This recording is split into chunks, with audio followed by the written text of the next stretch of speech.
본문은 요한복음 16장 16절에서 24절. 제목은 빼앗을 수 없는 기쁨입니다. 예수님은 제자들에게 조금 있으면 너희가 나를 보지 못할 것이라 하셨습니다. 이 말씀은 예수님께서 십자가에 달려 죽으시는 것을 가리킵니다.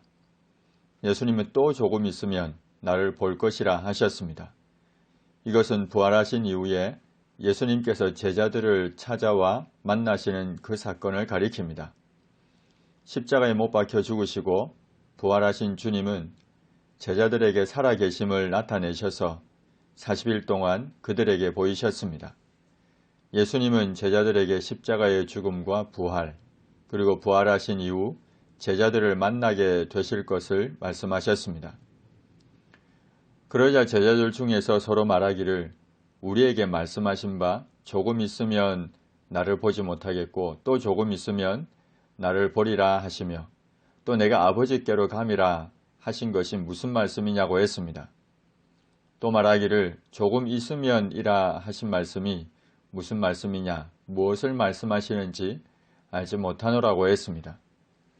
제자들은 예수님이 하신 말씀을 깨닫지 못했습니다. 영적인 일은 영적인 것으로 분별한다고 했습니다. 영적인 일은 인간의 지적인 능력만으로는 알 수가 없습니다. 제자들은 영적인 일을 말씀하시는 예수님의 말씀을 깨달을 수 없었습니다. 예수님께서 그 묻고자 함을 아시고 내 말이 조금 있으면 나를 보지 못하겠고 또 조금 있으면 나를 보리라 하므로 서로 문의하느냐고 하셨습니다. 제자들을 책망한다기보다 제자들이 가지고 있는 의문의 핵심을 지적하시며 자상하게 설명해 주시기 위함이었습니다. 예수님께서 십자가에 못 박혀 죽으실 때 제자들은 곡하고 애통할 것입니다. 반면 어둠의 영역에 머물러 있는 무리들, 특히 당시 유대인들인 세상은 기뻐할 것입니다. 제자들은 그때 근심하겠지만 근심이 도리어 기쁨이 될 것입니다. 왜냐하면 예수님께서 부활하실 것이기 때문입니다. 여자가 해산하게 되면 그때가 이르렀으므로 근심하게 되지만 아기를 낳으면 세상에 사람 난 기쁨으로 말미암아 그 고통을 다시 기억하지 않게 됩니다. 이와 같습니다. 지금은 제자들이 근심할 것이지만 부활하신 주께서 다시 제자들을 만나러 오실 것이고 제자들의 마음이 기쁠 것입니다. 그 기쁨을 빼앗을 자가 없을 것입니다.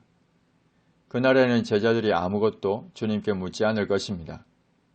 더 이상 이 일에 대해 묻지 않을 것입니다. 실제 눈으로 보고 경험할 것이기 때문입니다. 주님은 제자들에게 너희가 무엇이든지 아버지께 구하는 것을 아버지께서 내 이름으로 주실 것이라 약속하셨습니다. 주님의 이름으로 주신다는 의미는 주의 뜻을 따라 주신다는 말입니다. 예수님의 이름으로 구하면 받을 것이고 기쁨이 충만할 것입니다. 예수님의 이름으로 구한다는 말은 주님의 뜻에 따라 구한다는 말입니다. 곧 우리가 예수님의 이름으로 구하면 하나님께서 예수님의 이름으로 주실 것이고 그로 인하여 우리의 기쁨이 충만할 것입니다. 주님은 구하라 그리하면 너희에게 주실 것이요 찾으라 그리하면 찾아낼 것이요 문을 두드리라 그리하면 너희에게 열릴 것이니 구하는 이마다 받을 것이요 찾는 이가 찾아낼 것이요 두드리는 이에게 열릴 것이니라고 약속하셨습니다.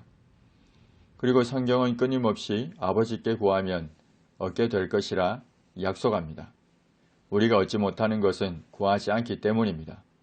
구해도 얻지 못하는 것은 정욕으로 쓰려고 잘못 구하기 때문입니다.